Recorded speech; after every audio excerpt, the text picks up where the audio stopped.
Bienvenidos a una edición más de Causa Justa. Y en este espacio tenemos que hablar únicamente de lo que resolvió el Pleno de la Corte Suprema de Justicia ante instancia o solicitud de la doctora Gladys Vareiro de Módica, que logró la adhesión de todos sus demás colegas de la máxima instancia judicial para que la asesoría jurídica de la Corte Suprema de Justicia presente una acción de inconstitucionalidad contra la ley que obliga a este tipo de colegiados constitucionales a transmitir en vivo y en directo todas sus sesiones. La pretensión de la doctora Gladys Vareiro de Módica tiene que ver con lo que hace a la Sala Constitucional, pero no quedó muy claro si la doctora Gladys Vareiro de Módica pretende de que los casos que lleguen ante la Sala Constitucional y que no revistan de interés público, estos no sean transmitidos o directamente no sean transmitidos ninguno de los expedientes o el tratamiento de ninguno de los expedientes que llegan hasta la Sala Constitucional. También existiría la pretensión no muy clara de que la parte de la admisibilidad, del voto por la admisibilidad, no se dé en debate público. Podemos hablar de una cuestión de tiempo, podemos hablar de una cuestión de necesidades, pero de lo que no podemos dejar de hablar es que la ley de transparencia es un paso adelante y nos obliga a seguir yendo para adelante. Un paso para atrás de cualquiera de estas instituciones lo único que hará es más daño a nuestra institucionalidad. Que quede eso bien en claro para los miembros de la Corte Suprema de Justicia. La vuelta al corte, el primer tema del día de hoy.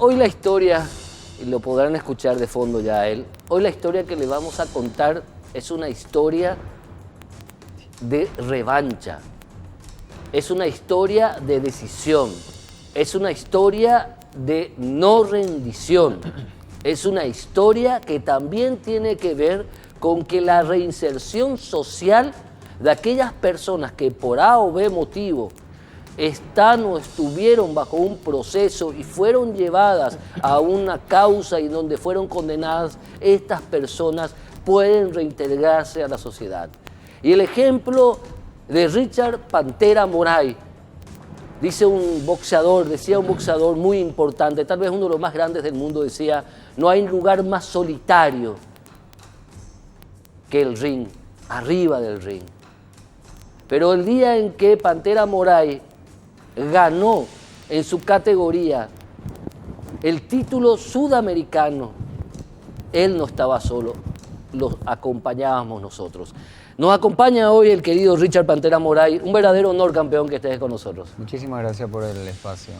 También la querida doctora Alda Cardoso, quien es del Ministerio de Justicia y que está a cargo de un departamento que trabaja en silencio, pero demasiado importante, el Departamento de Seguimiento de la situación procesal de los internos del sistema penitenciario. Gracias por estar con nosotros, querida. Gracias, doctor. Gracias a usted, señor. Me disculpas, siempre comienzo con la dama cuando está una dama presente, pero es muy difícil que esté en un programa judicial un campeón deportivo como Richard Pantera Moray. Imagínate, su vida va a ser llevada a Netflix. Richard, ¿cómo? Porque se puede decir que vos tocaste todas las etapas que un hombre, un ser humano puede tocar. Sí, realmente todo tiene su tiempo en la vida. Somos administradores del tiempo, según la palabra. Administré mal mi tiempo en mi etapa.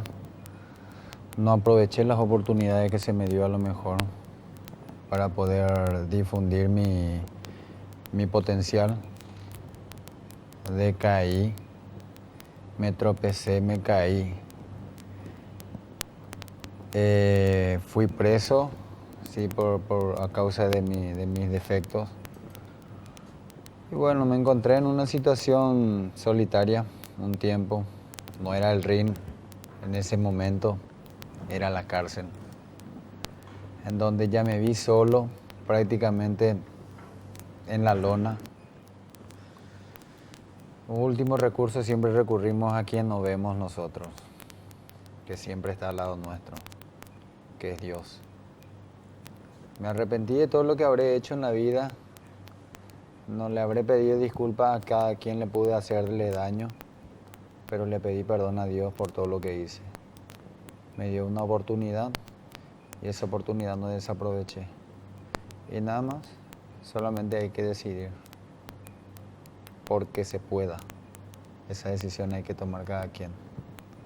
Hace 7 años atrás vos eras considerado uno de los deportistas jóvenes con mayor futuro en una disciplina que hace tanto tiempo, después del Indio Guzmán, no teníamos un campeón, no teníamos el hombre, el individuo que podía llevarnos a los sitiales, en Sudamérica al menos, que muchos que te precedieron en este noble arte, noble deporte del box, lograron llevar a Paraguay, tanto en competiciones en mundiales, pero especialmente en las Olimpiadas.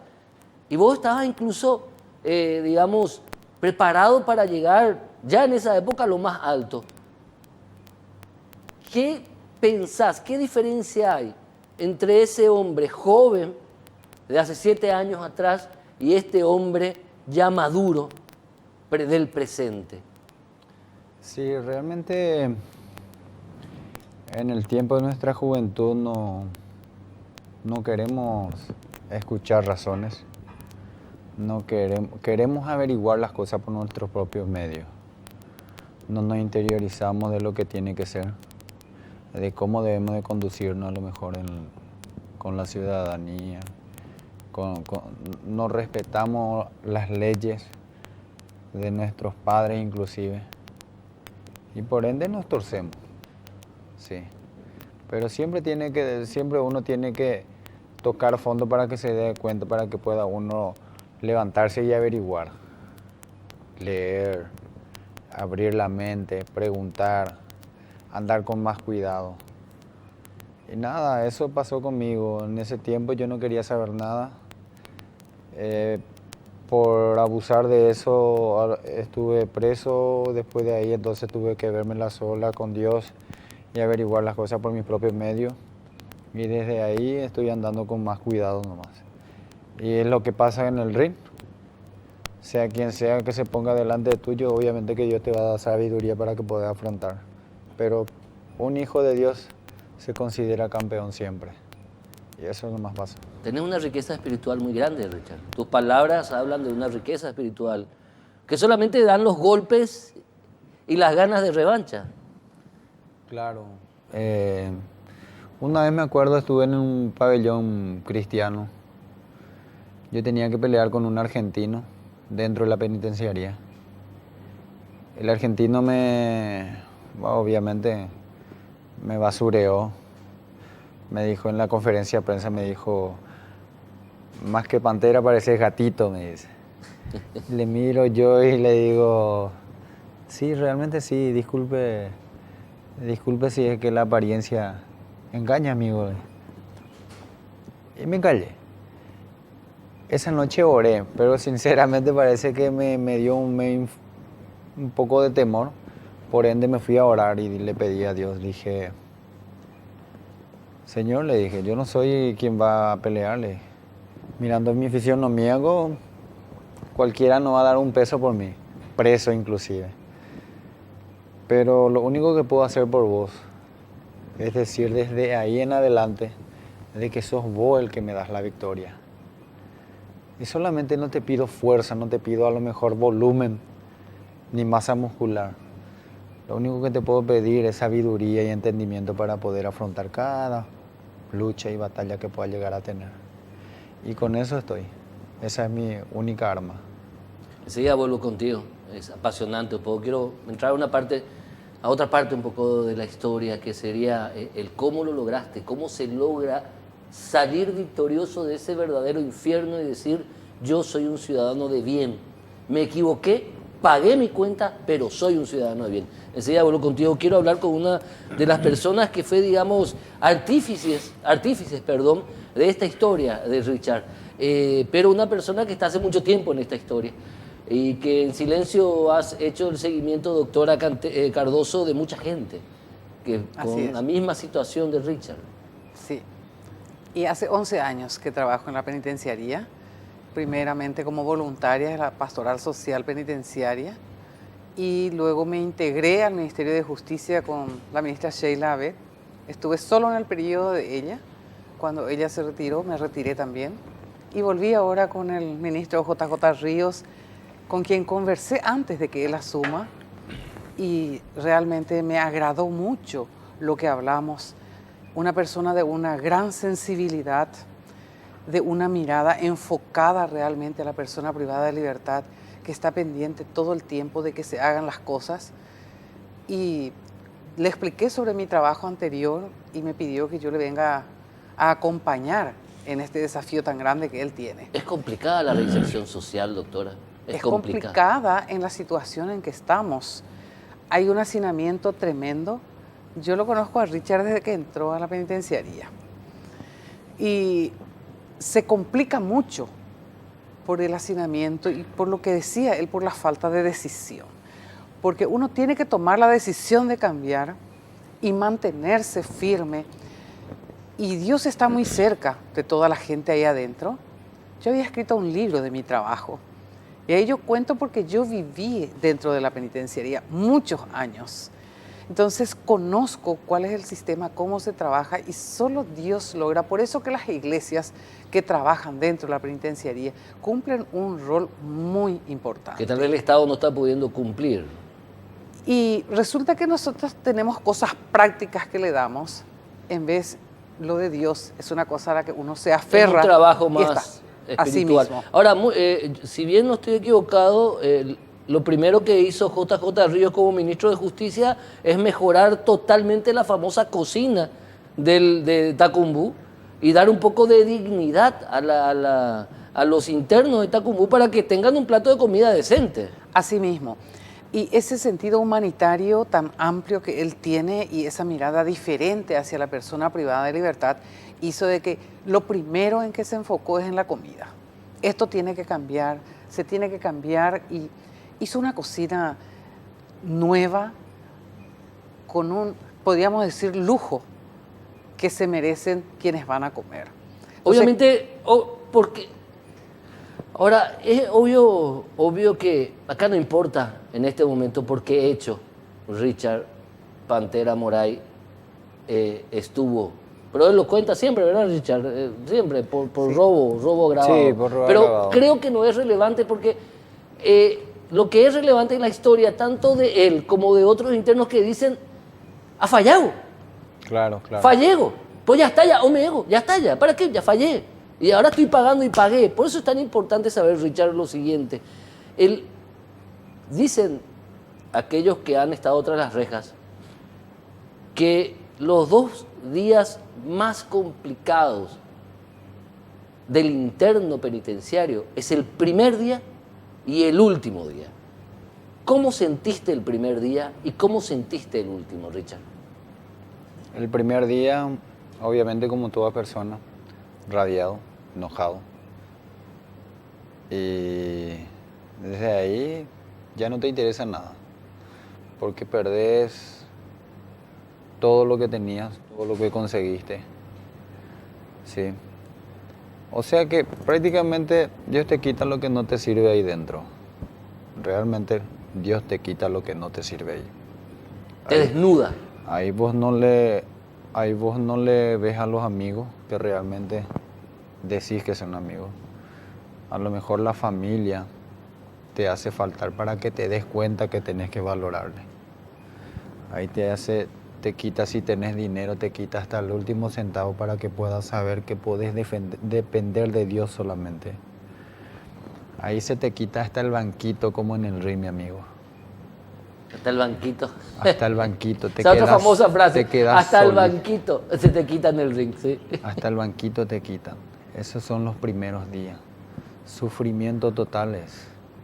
pero vos tenés que darte cuenta de que tenés que arrepentirte alguna vez. Porque el enemigo que te quitó todo eso prácticamente, porque Dios no es realmente, Dios facilita que te quiten eso.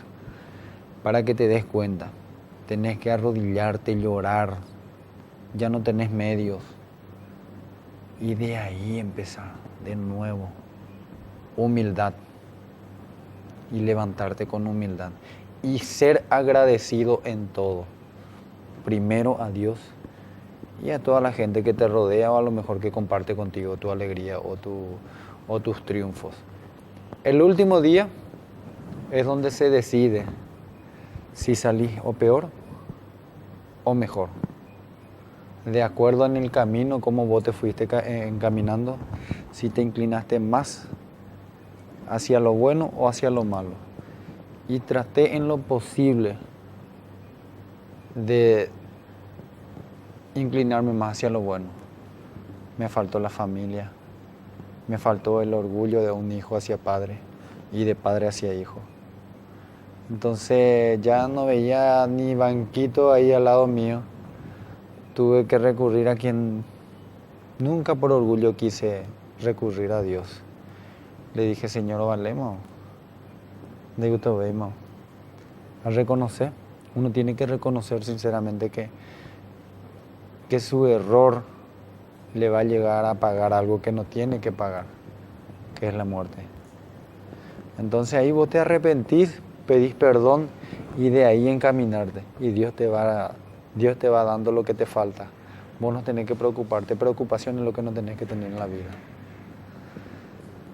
Y nosotros vivimos con cosas preocupadas afuera, no porque tenemos trabajo, no porque tenemos que pagar luz, Entonces, por ende, ya cuando vos te preocupas mucho ya empiezas a robar, si es que te falta más, tenés que ir a hacer cualquier cosa, o se prostituye, ¿no? De ahí empiezan los defectos. El primer artefacto, el primer material del mal es el dinero, obviamente. Entonces, cuando vos te sentís humilde, sinceramente, ahí empezás a encaminar tu vida. Y eso nomás pasó. Yo reconocí que necesité del Señor, le pedí disculpas, le pedí perdón por todo lo que hizo. Me dio una oportunidad y traté de no desaprovechar. Encontraste el soporte de una estructura penitenciaria que se sustenta en funcionarios anónimos como la doctora Alda, que también es relevante un poco. Eso tiene que ver con una política penitenciaria más humana, ¿verdad? Sí, claro que sí. Gracias a Dios Dios puso gente que realmente aman a los hijos de Dios, a los que se deciden, a los que a lo mejor quieren levantarse. El defecto del ser humano siempre es el ojo. Primero lo que ven, creen. Pero no hay que ir por eso, hay que ir por lo que uno realmente siente, la intención de cada quien. Y a la señora Alda yo no le encontré un motivo alguno por el cual ella habría hecho alguna vez lo que hizo por mí. El hecho de estar acá, o el compartir conmigo esa alegría, el compartir conmigo esa decisión, el compartir conmigo lo bueno. Entonces no hay motivo alguno a que a lo mejor yo pueda malagradecer eso. Y eso es realmente un agradecimiento, ser agradecido a todo. Y por eso estoy acá, gracias a Dios, porque también le ha tocado el corazón, estoy acá, está haciendo su trabajo bien, lo que la justicia debe de hacer, no aprovecharse de los débiles, porque todos los que estábamos caídos, o los que están caídos como yo estuve alguna vez, fuimos débiles en nuestros defectos. Y la justicia lo que debería de hacer siempre es ayudar a los débiles para que puedan levantarse. Porque especialmente aquellos que quieren levantarse. Claro, claro. Uno tiene que decidir. Siempre hay que, a lo mejor, siempre hay circunstancias en la vida que uno determina a lo mejor su decisión, ¿sí? Pero circunstancias, ocasiones, hay muchos dentro de la cárcel. Pero cuando a lo mejor a uno le ven débil ahí, la justicia debe de ayudar a esa gente. Mensaje muy poderoso el tuyo, Richard. Y realmente sí, porque mucho tiempo, yo no digo que no quiero justificar mi error, pero lo que más me motivó a mí que no es injusticia, sino que cuando ya sabes la ley o ya conoces la palabra, no me gusta mucho la injusticia, no me gusta aprovecharme de los débiles, no quiero, yo no me voy a poner por alguien que no se va a poner por mí, en cuanto a mundanamente, sí. Entonces lo que yo veo cuando alguien se aprovecha de los débiles o a lo mejor no le ayuda a quienes necesitan, la parábola del buen samaritano, siempre no sé, no me encastra más en la cabeza eso. Entonces, Entiendo. desde ahí fue que decidí yo. Hubo una ocasión en que yo estuve en el piso durmiendo con una sabanita. ¿Sabes? En 1 de junio, Malicia. Jaibi bebés. Se pirucha cachara. Bueno, era mi defecto. Pasó un ranchero, alguien, no me acuerdo quién era, bueno, alguien con una bolsa de galletas. Bien vestidito y todas esas cosas. Le dije, amigo, ¿ya vos que tenés galletas? Darcois. A Pepe venía cueva se quiere allá, oye, no, oye, ya oye, imbágena, yo en dúa allá. Mora viene coche, un pedazo. Nos iñacan guita, vive piso y. Tis.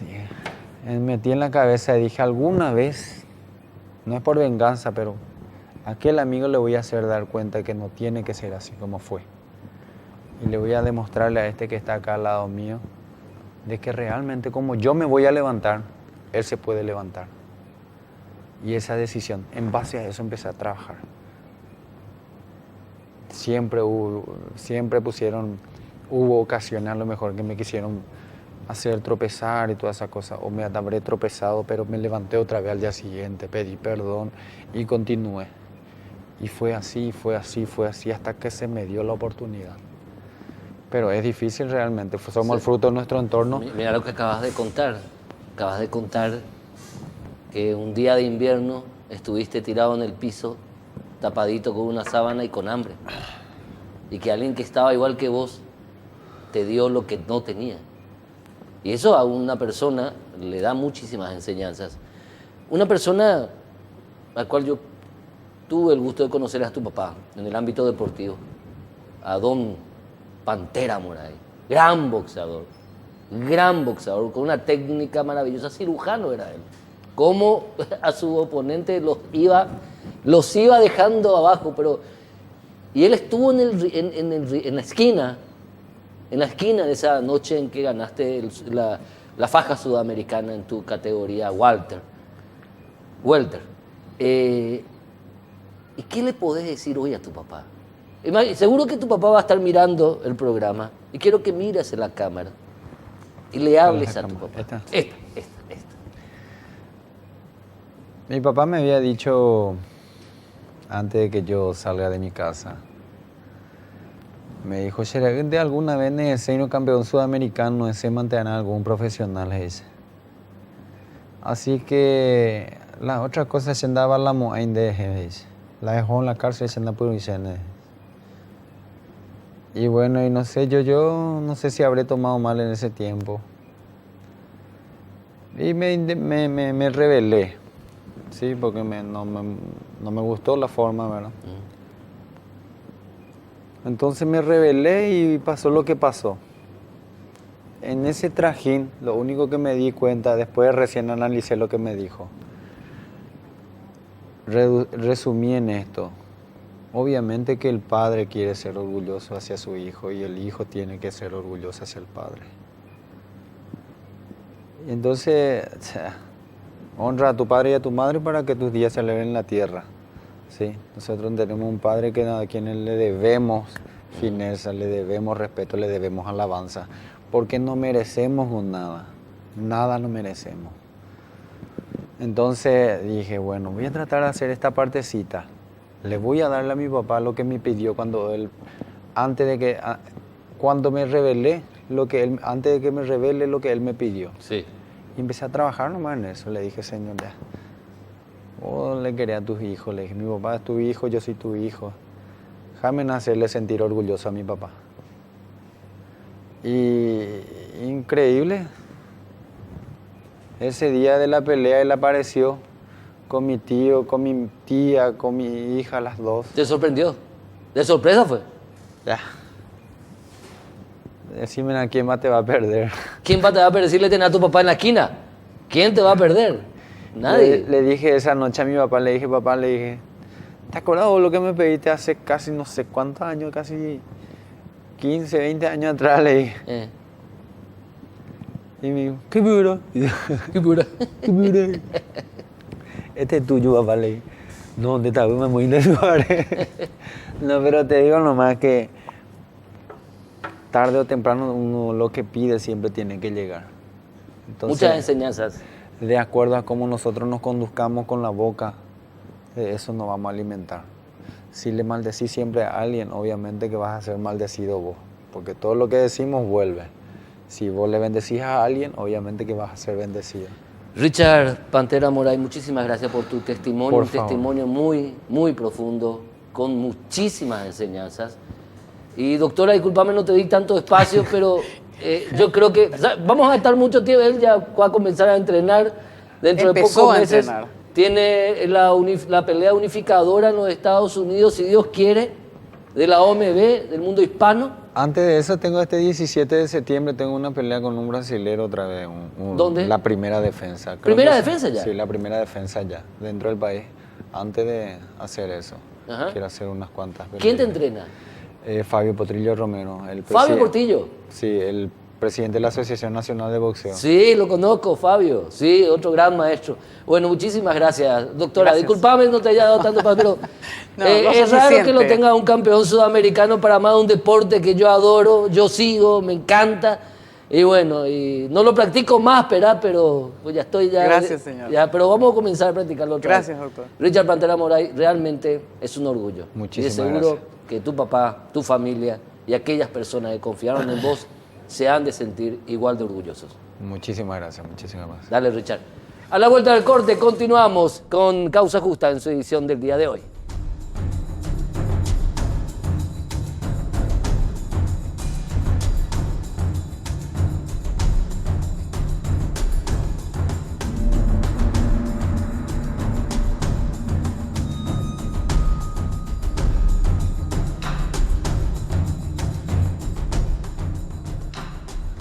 En la Cámara de Senadores está en estudio, en comisión, un proyecto de ley que ya tiene media sanción de la Cámara de Diputados y que tiene que ver con la economía circular, que es el tipo de economía del futuro que se basa en la sustentabilidad para que la actividad humana deje de causar tanto daño al planeta Tierra, que es nuestra única casa en todo el universo y que hoy a gritos está pidiendo socorro la naturaleza, por así decirlo. Nos acompaña un experto en lo que hace a la economía circular, quien es el licenciado Gianpiero Musa, quien es directivo de la Cámara de Industrias Sustentables. ¿Cómo estás, querido Gianpiero? Bienvenido. Gracias, Héctor. Gracias por la invitación a ti y a tu amable audiencia de Causa Justa. Bueno, en la Cámara de Senadores este proyecto de ley se encuentra en estudio en comisiones. En un tiempo se presentaba este proyecto de ley como una posibilidad para que, no sé quién va a gastar algo en eso, se importe basura para venir a guardar basura extranjera acá. Así presentaban este proyecto de ley, sin embargo es absolutamente lo contrario. Así mismo, Héctor. En un momento, quizás por la falta de información, muchas personas interpretaron que la modificación propuesta del artículo 27 de la Ley de Gestión Integral de Residuos Sólidos del Paraguay, ley vigente del año 2009, pensaban de que se trataba de importación de basura y es absolutamente incorrecto. Lo que se busca modificando el artículo 27, que ya tiene, como tú bien dijiste, media sanción positiva a favor de la Cámara de Diputados, lo que se busca es importación de materias primas secundarias por parte de aquellas industrias cuyos procesos productivos justifiquen la necesidad de materia prima secundaria. Hablamos de industrias, Héctor, que se dedican al reciclaje, Sí. a la transformación, por ejemplo, de un cartón en desuso en cajas de cartón. Ese cartón en desuso, ¿ya?, es una materia prima secundaria para una industria que recicla y que lo convierte en cajas. O una botella de plástico, botellas de plástico de las gaseosas, de las aguas, ¿no?, que son botellas de plástico de polietileno tereftarato, son, cuando son desechadas en desuso, materias primas secundarias que son transformadas en una fábrica para convertirse otra vez en una materia prima que sirve para fabricar más botellas, para fabricar, Héctor, hilo, para la fabricación de ropas, para fabricar láminas que se termoforman y se convierten en bandejas para poner alimentos o en blisters. Te fijas cuando tú vas, por ejemplo, a una farmacia y hay un blister de plástico, ¿ya?, conteniendo medicamentos, ese blister fue una vez botella. Esa es la maravilla del reciclaje, que es la pieza vital de la economía circular. La propuesta es que en la Cámara de Senadores también apruebe, como lo hizo la Cámara de Diputados, la modificación del artículo 27. ¿Por qué? Porque esa modificación planteada permite a las industrias que se dedican al reciclaje en el Paraguay el seguir creciendo, y es un proyecto de ley, una propuesta que introduce al Paraguay cada vez más en la economía circular. Ahora, ¿por qué tengo que yo traer materia prima secundaria, cartones, plásticos, vidrios, metales, que luego van a ser procesados por las industrias sustentables que se basamentan en el reciclado? Cuando acá hay mucho de eso. Esa es también la conclusión a la que se llega rápida. El análisis rápido, ¿verdad? No sé ni siquiera es análisis, sino reacción rápida. No, te agradezco mucho la pregunta, porque es una pregunta que muchas personas se hacen. Resulta que el Paraguay, un país de 7.200.000 y algo habitantes, genera residuos sólidos reciclables, Héctor. Papel, cartón, metal ferroso, no ferroso, vidrio, botellas de plástico.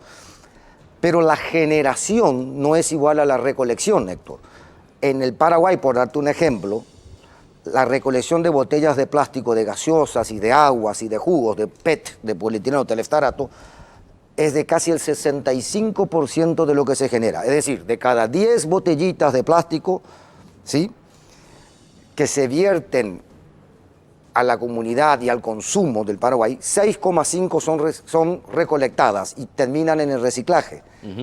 Aun cuando se recolectaran en el Paraguay el 100% de esas botellas de plástico, la industria, en este caso Compañía Recicladora Sociedad Anónima, Coresa, que las recicla, las transforma y las convierte en flake y en láminas, aun cuando se recolectara al 100%, esta industria paraguaya necesita más para alcanzar sus niveles de producción, para alcanzar su eficiencia, para alcanzar su punto de equilibrio, su rentabilidad, para dar trabajo a casi 120 personas, para seguir exportando más del 90%, porque eso es lo que se dedica, sus mercados en el extranjero, para seguir ganando competencia y contratos a nivel internacional, peleando con industrias tremendas, italianas, industrias holandesas, industrias norteamericanas. Esa industria paraguaya necesita más materia prima secundaria. Aun cuando se recolectara al 100%, Se va a necesitar. Aun cuando se recolectara el 100%, se va a seguir necesitando. Lo mismo pasa con el carbón, con el vidrio, lo mismo pasa con los metales ferrosos y no ferrosos. Entiendo. Pero esto no abrirá la puerta para que se pueda importar o meter al país basura para venir a enterrarla, o hasta incluso basura tóxica de otros países que no saben qué hacer con la misma. De ninguna manera, Héctor. Justamente lo que solicita la Cámara de Industrias Sustentables del Paraguay es la modificación de un artículo, el 27 de la ley. Ese artículo dice básicamente que queda prohibido la importación de residuos sólidos, ¿no? La modificación que se plantea es que siga siendo así, salvo la importación de residuos sólidos cuando estos son materia prima secundaria necesaria para aquellas industrias que la transformarán en el reciclaje, que la necesitan como materia prima secundaria. la modificación del artículo no pide en lo más mínimo, es más, la Cámara de Industria Sustentable de Paraguay quiere y promueve que se mantenga la prohibición de importación de basura, que se mantenga la prohibición de residuos peligrosos en concordancia con el Acuerdo de Basilea, ¿ya? O sea, imagínate tú que quieres hacer una importación, por ejemplo, Héctor, de cartones en desuso, fardos, limpitos, clasificados, porque necesitas más para tu fábrica. ¿Qué te gustaría, habiendo pagado cientos de dólares por cada tonelada en un contenedor, qué te gustaría recibir cuando abras el contenedor, siendo tú la fábrica de cartón paraguaya que necesita eso? ¿Encontrar cartón listo para ser reciclado o encontrar basura? Cartón listo. Desde luego. Obviamente, ¿para qué yo voy a eso es lo que no tiene sentido, lo que critican a esta ley. Que ¿quién va a gastar plata para traer basura? En verdad, parte de la crítica entendemos nosotros que proviene de una desinformación. Ahora, justamente nuestro papel es informar y por eso agradezco mucho el espacio que nos estás dando para que la ciudadanía entienda que no se trata de importación de basura, se trata de importación de materias primas secundarias, ¿ya? Si estas industrias paraguayas, Héctor, que se dedican al reciclaje, siguen creciendo en la medida que han crecido con capital nacional, apostando en maquinarias y en transformación y en el reciclaje, van a ser industrias cada vez más fuertes, que también compran en el mercado paraguayo nacional materia prima secundaria, cartón, papel, vidrio, metal ferroso, no ferroso, plástico. ¿A quiénes? A los recicladores, a quienes nosotros llamamos los héroes del reciclaje. 20.000 familias, Héctor, viven del reciclaje en el Paraguay. Es una estimación. Aproximadamente 100.000 personas, de 4 a 5 familias por persona, personas por familia. Por ende, si las industrias paraguayas son fuertes y crecen cada vez más, van a poder seguir comprando también a los recicladores nacionales. A medida de que la recolección aumente, esos recicladores seguirán teniendo industrias fuertes nacionales que pueden comprarles. Pero si ustedes, el Paraguay, si en algún país del mundo debilita su propia industria nacional de reciclaje, ¿qué está haciendo en consecuencia? Volviéndola débil y reduciendo las posibilidades de que pueda seguir comprado en el mercado nacional a los recicladores paraguayos. Y eso significa que estas personas que son del estrato social más marginado económicamente pierdan directamente el único sustento que tienen. Correctísimo. Vuelvo a repetir, las industrias de reciclaje precisan también materia prima secundaria de afuera porque la recolección nacional no ha llegado a los niveles y aun cuando llegara al 100% también sería necesario. Entonces, estos recicladores base siguen desde hace años comercializando con su sudor diario los residuos sólidos reciclables a las industrias paraguayas. Si se debilita esa industria paraguaya, no va a poder alcanzar los niveles de rentabilidad, no va a poder alcanzar el punto de equilibrio, no va a poder seguir exportando cajas de cartón. Por darte un ejemplo, mucha carne paraguaya que se exporta, ¿ya?, está hecha de cajas. O sea, el envase. El envase, el packaging. El envase. Sí, perdona, no la carne. Sí. En cajas hechas por una industria nacional, ¿sí?, de cartón reciclado. Fíjate tú, el plástico reciclado, el plástico flake que fabrica una industria paraguaya, Coresa, son pequeñas hojuelas de botellas. Imagínate las botellas cortadas en pedacitos, que se utilizan, como te dije, para láminas y para todo lo demás. Se exporta a otras partes del mundo y tiene la certificación FDA de los Estados Unidos. Es la certificación de calidad más difícil de conseguir en el mundo entero, pues el Paraguay, esa fábrica paraguaya, la tiene. Imagínate el logro que han conseguido. Perfecto. A la vuelta al corte vamos a hablar con mayor profundidad porque a mí el tema medioambiental o ambiental me preocupa desde siempre porque somos inconscientes los humanos y estamos matando al único ser vivo que nos acoge, porque el planeta Tierra es un ser vivo al cual lo estamos matando terriblemente y no es que nuestros nietos van a pagar la factura de lo que estamos haciendo, nosotros vamos a pagar la factura. O si no, vean los materiales al respecto. estamos en tiempo de descuento en la tierra, si es que no nos percatamos que tenemos que cambiar nuestra forma de vincularnos al ambiente. A la vuelta del corte les vamos a hablar también de este proyecto de ley, pero de lo que es la economía circular y por qué es tan importante defenderla. A la vuelta del corte.